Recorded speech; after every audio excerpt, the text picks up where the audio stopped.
He's busy with Captain Fitzroy.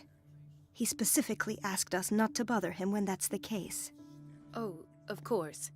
I'll see what I can do. Mr. Blake, can you hear me? I'm Dr. Colden. We'll take care of you. There's nothing we can do. I tried talking to him. He's catatonic.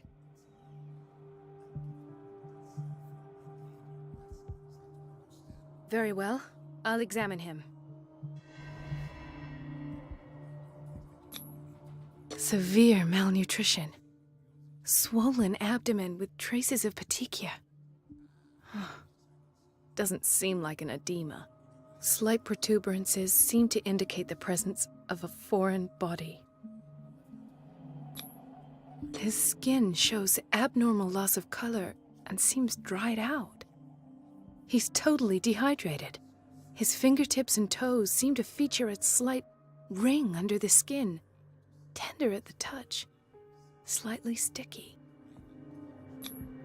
30-year-old subject, severe hypothermia, erythematous papules around the eyes and eardrums, necrosed palpebral tissue. Lord, this smell. So, Doctor, an opinion? I'm not sure I have the necessary knowledge to treat this man. Don't say that. You're our most worthy doctor after Dr. Fuller. Some of his symptoms are beyond my comprehension. What did you find? Did you examine his abdomen? It would seem there's something inside.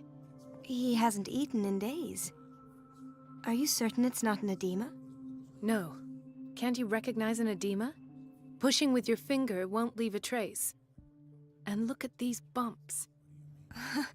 It's not like he could be pregnant. Whatever it is, this man has something inside him that shouldn't be there. We should operate on him at once. Dr. Fuller said not to worry, that the edema would go away by itself. You know, I'm not sure Dr. Fuller is telling the truth.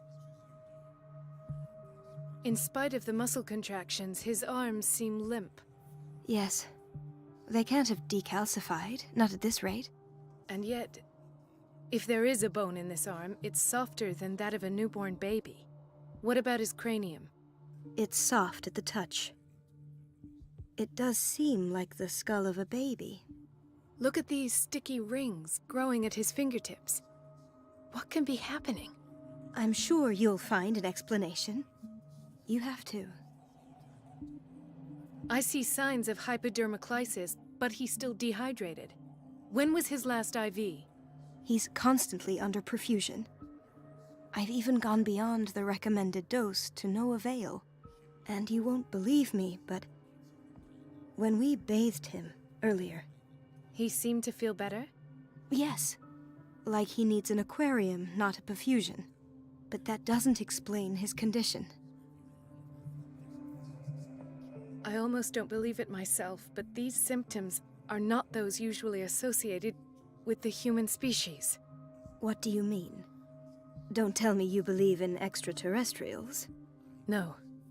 This poor man is from our world, all right. But his body is undergoing unnatural mutations. And this transformation is killing him. His body simply can't cope. Where could he have gotten such an infection?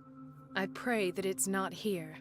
Dr. Colden, may I know what you're doing to my patient? What I'm doing? How about what you've done to him?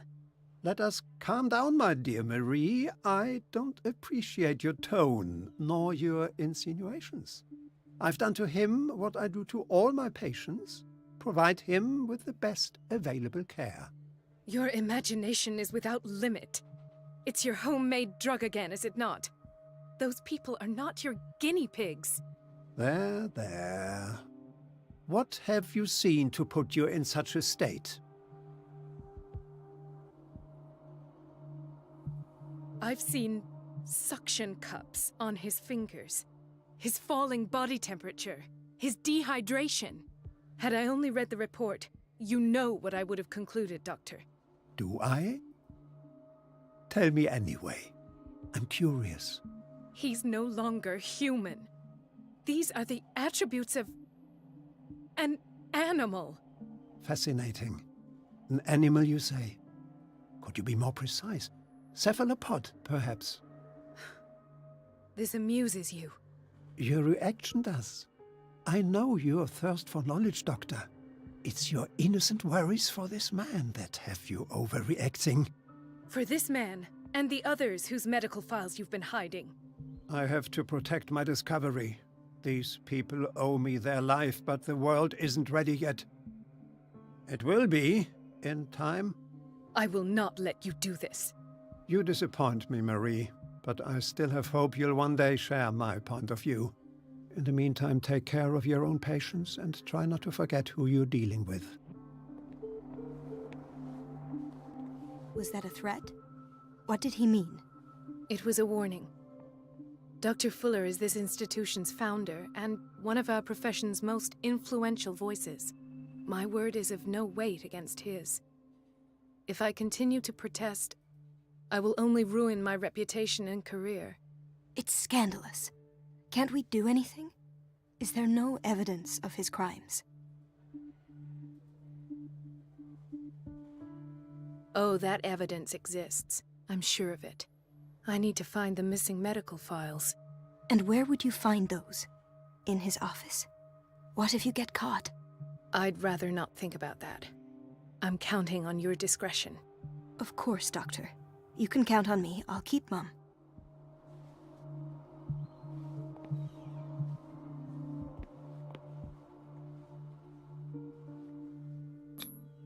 An unknown medicine. Judging by the other ones, it causes heavy side effects.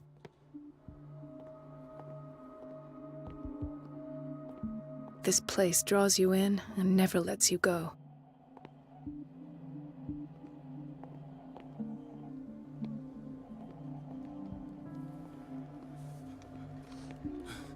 Doctor, please. My chest. His perfusion of a semi-physiological solution doesn't seem to work. He's undergoing a ventricular fibrillation.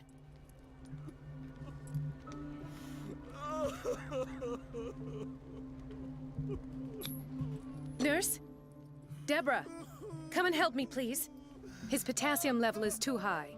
Replace it with 2% glucose solution with insulin, calcium, and sodium bicarbonate. I'll tend to it right away. Thank you. He's in your hands.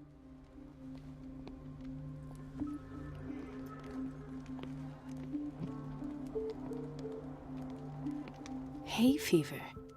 What's he doing here?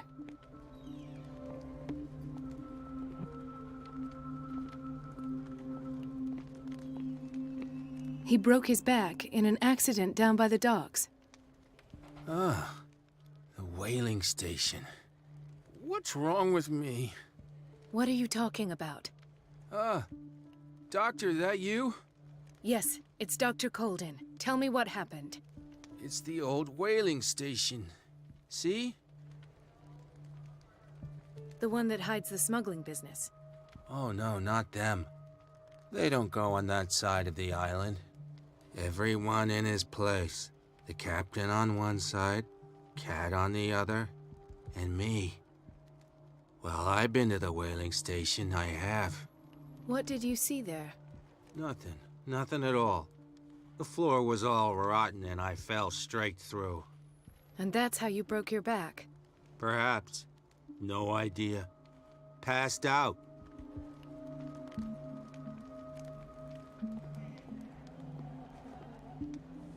Why did nobody tell me about her admission?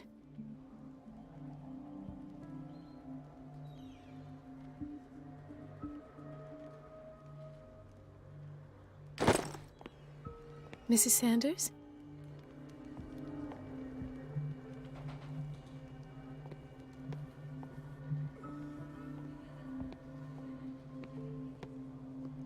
She recently came back from the surgical block. She's stable. Given her file, a nephrectomy would have been inevitable, but Fuller was able to save her kidney.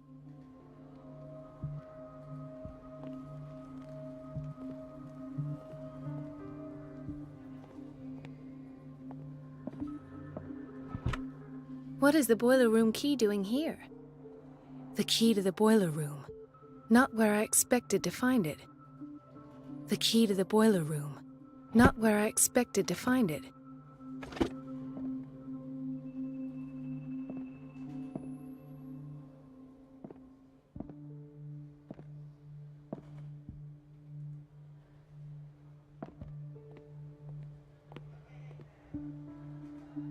Intoxication from breathing organic vapors.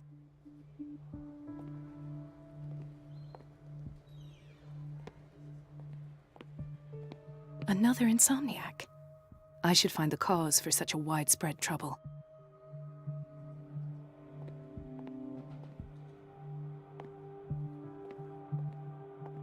Dr. Colden, here you are at last. This patient was again brought up to the psychiatric wing. We've been following the treatment you prescribed, but the dysgeusia persists and he's lost a great deal of weight. We haven't been able to move him. The stress makes him hyperallergic. Sir, I am going to examine you. Do you understand? Inject him with a dose of pentobarbital, intramuscular, so that I can conduct the clinical examination. He bit his lips so much, they're still bleeding. White froth, evidently because of such drooling. His binds left bloody wounds. So, Doctor, what should we do with this patient? Those basement brutes tied him up too tight, and now he's hurt.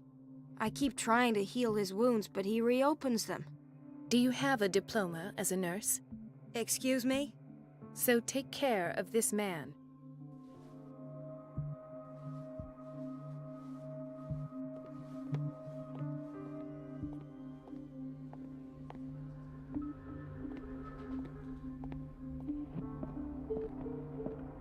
It's a quiet little town. Days go by, steady as ever. I wanted more for myself, but...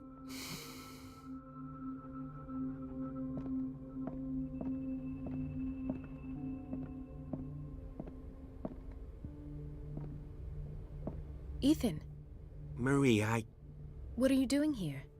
I'm waiting for my medication, of course. Why?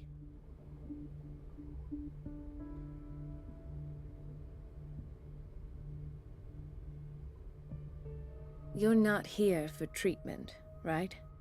Am I so obvious? Only to me. I know you worry about me. I trust you.